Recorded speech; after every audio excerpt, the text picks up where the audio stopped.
What up, you guys? We are here for our weekly energy oracle forecast. We're just taking a look at the week ahead to see what kind of energy we will be living and moving and having our being in. Ooh, love. Love to see love. You know, we've been living in such chaos the past several weeks that it does feel like the only thing that can save us now is love. Loving ourselves, loving our neighbor, loving our parents, no matter what they did, loving our siblings, loving our cousins, loving our coworkers, no matter what they did. Love is the only thing that can save humanity. That has always been true, but I think that we are now teetering on such a brink that I think for the most part, I think the masses don't have the energy for malice or division anymore. I don't think we do. The TikTok ban did not stick, which I didn't really feel like it would. And a couple of other astrologers and psychics kind of felt the same. But for me, I feel like it's a really prime example of how the universe will sort of test us with something scary. And this has been sort of the ongoing theme of January, because January is Capricorn season.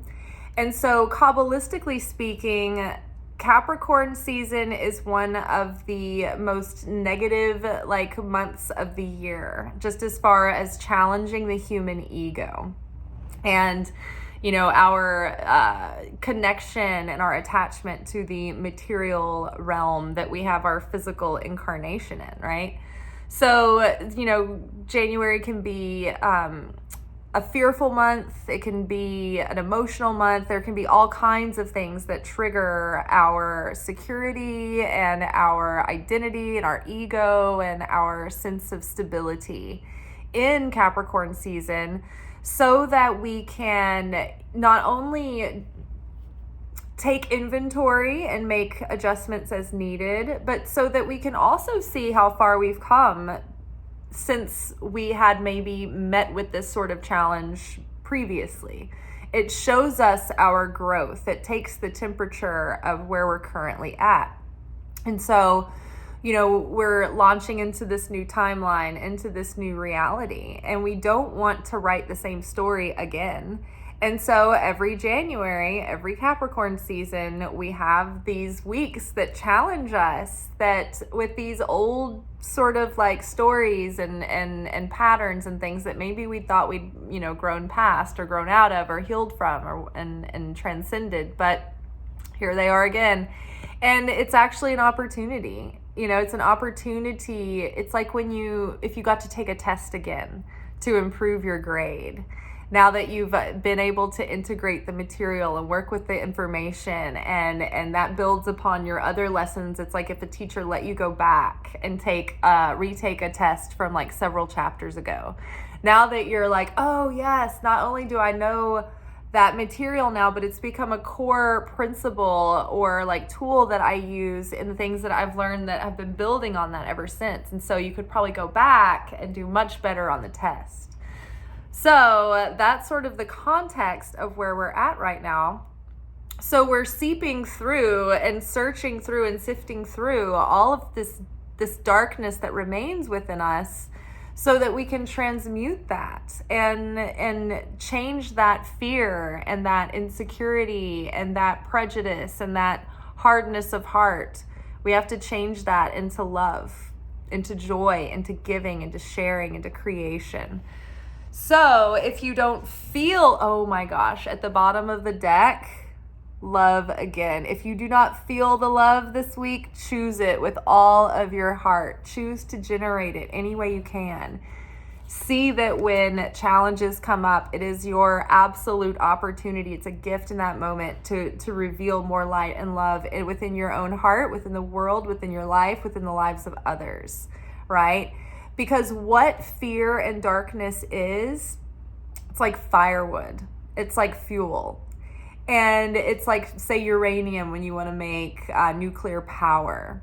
When we take that grudge and we can forgive our, whoever had wronged us, our bullies and our parents and our older siblings for, the way that they were dicks when we were younger, whatever it is that we carry around and we have this grudge about that, like, casts this shadow and a cloud over our lives.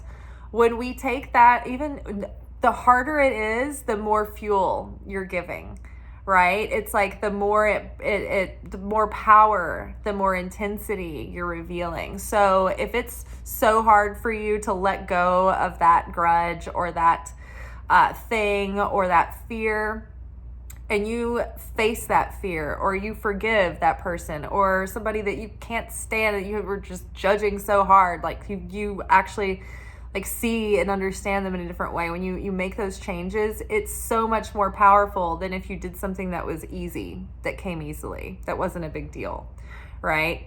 That's why the sacrifices have to be the perfect specimen that you don't want to give up. It's not just the throwaway scraps. It's like, this is the thing that I hold so precious that I do not want to let go of. That's the sacrifice that's the most powerful. So that's so interesting that we had love come up twice. It never happens. Like, this deck is huge. This is 3 decks combined into one, and these are all like anthologies, like, of each other. So there was like Oracle of Oddities edition 1, 2, and 3, and so a couple of the different decks, there's a couple of repeat cards. Love is one of them, so that's so interesting. So we had love at the bottom, love come out on the top. Amazing. Let's see, what is this? We have embrace.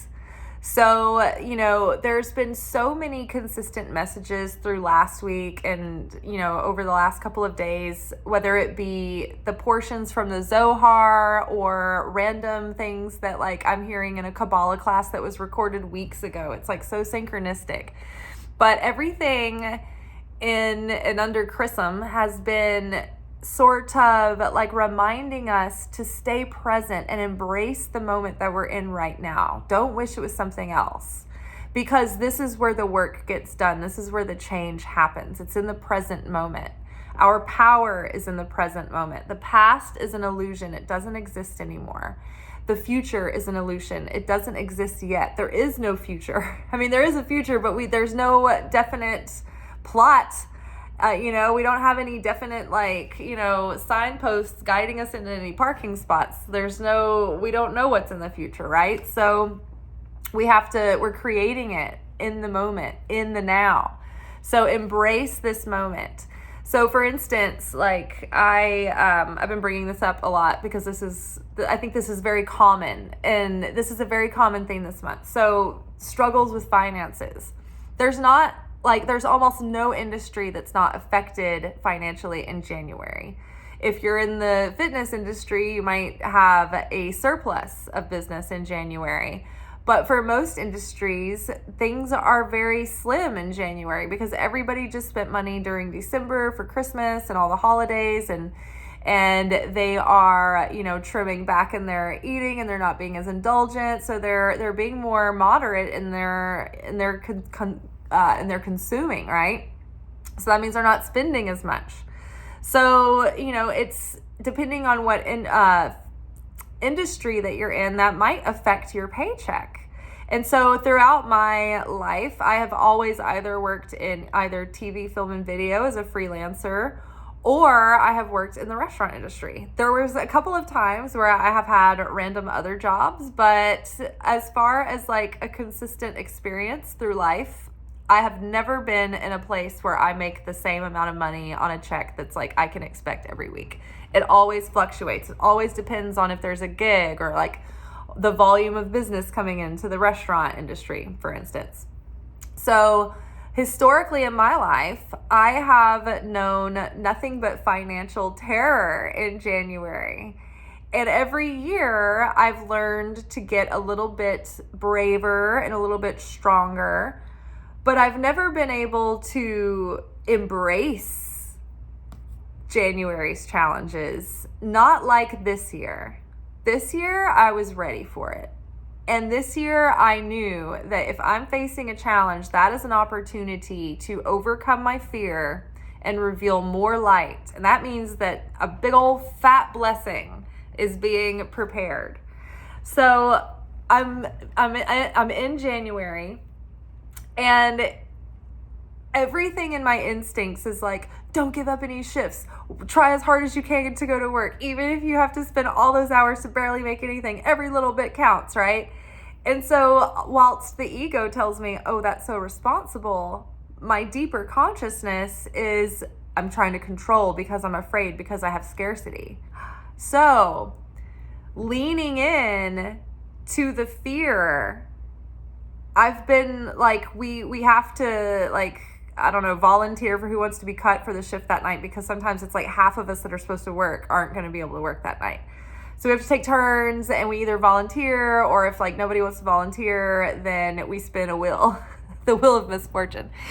And whoever the wheel lands on, like, you get cut from that night. So, you know, in years past, I would, you know, hold on tooth and claw and see if the wheel cut me or not. And this year I've just been like, you know what? Like, if God prompts on me to take the cut, I've been checking with my pendulum just to confirm that I'm not just being like lazy, but that's also not my nature as well. I've been taking these cuts, and I am facing the less money in a proactive way that is like on purpose facing this fear. And it's like I'm feeling exhilaration, and I'm feeling deep peace, and I'm feeling so secure knowing that God is my provider. Like, I'm not usually like a reckless person. I wouldn't do this like and just make it an excuse and like rest on my laurels. It really goes against my nature to like not work, or to like relax and chill and not be controlling about that. So when we're doing tikkun correction, usually the assignment, sometimes it's so hard to say like, universe, what are you asking of me in this situation? So I know by experience, I've doubled down and tried to white knuckle my way through January every year. And I've been in fear, and I've been in struggle, and I've been in laborious effort and struggle. So this year, you know what? I'm embracing January. I'm embracing the time to rest, to hibernate, to align with the rhythm of the season, you know, and it's been amazing. But to be present within the fear and feel the fear, and then choose certainty in the Creator. Choose to see that God is moving through the situation to change me, to uplift me, and to strengthen me. And so it's pretty crazy how no matter what happens, it's like, I don't know, things are working out, they're falling into place, everything's going to be fine. But there's such a different vibe and feeling around this year than there ever has been. But what I was going to say also is that, like, I've heard reports from different people in different industries having like these financial fears come up. And so one person in particular is so interesting, was during the TikTok ban scare. So a lot of people's businesses have taken off because of the way that they've gotten around TikTok and going viral on TikTok. I mean, this is like billions of people on the app. So it's like huge, right? So one of my Kabbalah teachers, David, he co-founded a company, and his company, like 20% of their revenue was coming from the popularity of their product on TikTok. And so he was just talking about it in one of the private group texts. And he was just saying, like, you know, how this is affecting me in real time. He was like, I feel the feelings of the loss, you know. I'm like, I'm not in a great mood, but before I make any moves and take any action, like, I'm going to pray about it. I'm going to get my mind and my heart clear. And then he's like, when he was in a good space, he called the board together. They were going to get everybody, you know, I don't know, I've never worked in an office, the officey people, heads of departments, you know, get together for a conference, for a think tank, right? Have a big meeting. And he said, it was like, God, I feel like it was like, that was like what he told us what was happening that morning. And then like 13 minutes later or something, he was like, y'all, we were in the meeting for like 3 minutes, so we got the word that like TikTok was coming back and that everything was going to be fine. And this was before like the rest of the internet was really catching on. And I was like, no way, is this true? So I went to my TikTok app and it was like working like fine. Like I literally, it was like late that night, like 10 o'clock. I opened my app. I was like, I guess I better look at my profile one more time to appreciate all the hard work I put into it before it's done. And then it was like I went to check and it wouldn't let me in. And I was like, well, I guess that was that. And then like the next morning it was like everything was fine. But it was just like the universe testing us. So David, my teacher, was like, okay, we're not going to freak out. We're just like, we're going to get everybody together and we're going to figure out like another way to make up that 20% of our cells, right? We're going to figure it out. And just being proactive and not panicking. I think the key here is if you can maintain your peace, then there's no real, if it's not an issue, this is what I like to say, if it's not an issue, it's not an issue.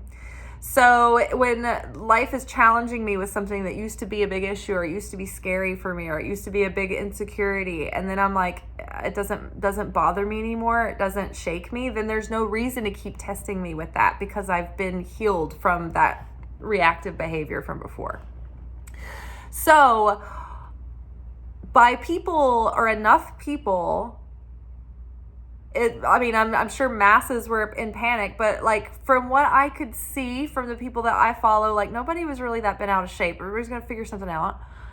I think because we didn't flip out and get all bent out of shape and we were just like, well, something else will come along. Like it was like the universe was like, all right, great. They passed the test. We can just let them have TikTok. Like there's no reason for the ban.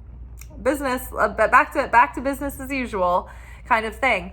So when you are meeting your own personal test and everything seems so bleak and so just devastating, like everything's gonna be all for naught, if you can try to maintain your peace through that and try to maintain the certainty that God can work something out. If this thing doesn't work out, something else will come in its place. But the real provider here, the real thing that we need is the energy within the sleeves, the husks, the vessels that they come in. And the energy that we're looking for is the light of God. The light is the same energy in money that we get these little paper things and we're like, oh, I need this money for my needs. God knows that you need this money for your needs. So he sends it through the portals that you have open to receive money in, right? So embrace the moment, whatever it's offering you. If the moment is bringing you challenge, there could be a blessing in that challenge. If the moment is bringing you a blessing, then enjoy the blessing while we have it, right? Like in the South, it gets like right now it's 14 degrees outside, but like 2 days ago, it was like 50 degrees. So you better believe I was out running in the 50-degree weather, like soaking in the sun, like going on the walks. Like you enjoy the blessing when it's there because nothing stays the same for very long. So thank God we have what we have in the moment. You know, there's so many times where something's shitty or inconvenient is happening. But if that's what you need to burn off some tikkun and burn off some of that darkness and reveal some light, like thank God it's nothing worse, right? Thank God for your problems because they could be someone else's problems that are way worse that you don't want to be dealing with. So whatever's on your plate, it's like this is what's meant to be on your plate. So be happy with your portion. Be grateful and happy with your lot and your portion because if it was somebody else's portion, it would be chaos you don't want to deal with. So we're embracing the moment. And when challenges come, those are opportunities to reveal great blessings, great abundance, great light. All right. And as soon as we pass the test, then there's no need for the test. So we've got breath here. So just let yourself breathe. Take a breath. Let the situation just have the space it needs to do its work and just breathe through it. You know, I think that if we can keep our nervous system calm through these things, it helps so much because then it gets us out of a panic mode and out of a trauma response And it helps us to get to where we can tap into that inner voice, and we can discern, and we can think with our rational, reasonable, logical mind, and then also listen into that divine guidance alongside that without being driven by our emotions and by our panic and by our defense mechanisms.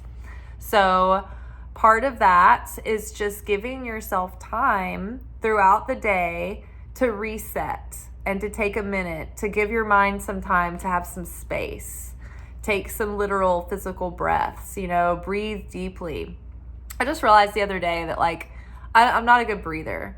I'm not a proper breather. I breathe out of my mouth. My nose isn't easy to breathe out of. I'm breathing shallowly all the time. It's I'm surviving, but I'm not at peak performance. And I was like, what if I just breathed right? What if I breathed properly more often?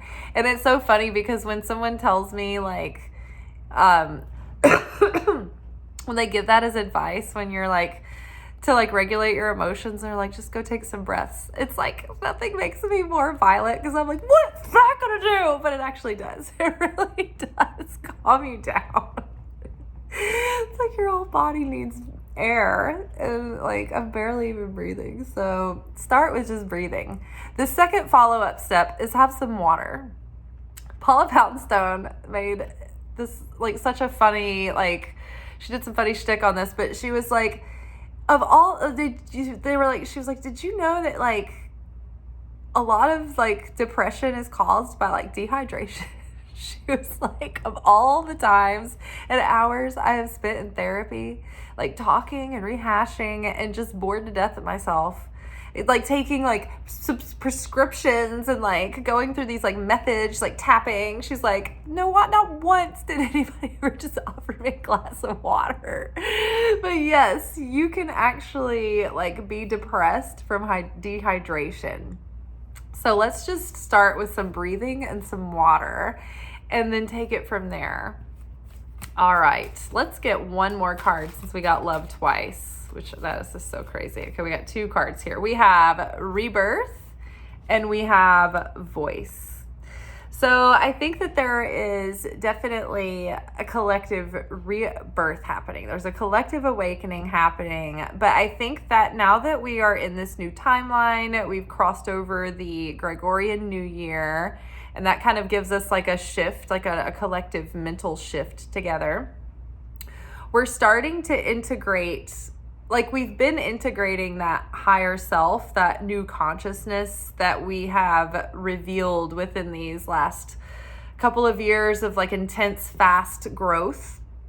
And so now it's we are debuting the new self, right? This is the new season, the new series, us, and it's this is the new character, and we're finding our identity more solidly. It's last year we were in our infancy, and this year we're more like toddlers.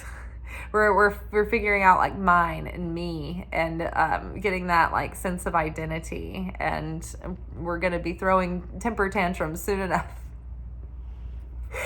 I think that is one of the themes that might be woven into the year. So get ready for that. And by the way, how you can get ready for this year, this is going to be one of the most pivotal tools in my toolbox, and it will be for you as well. Trust me.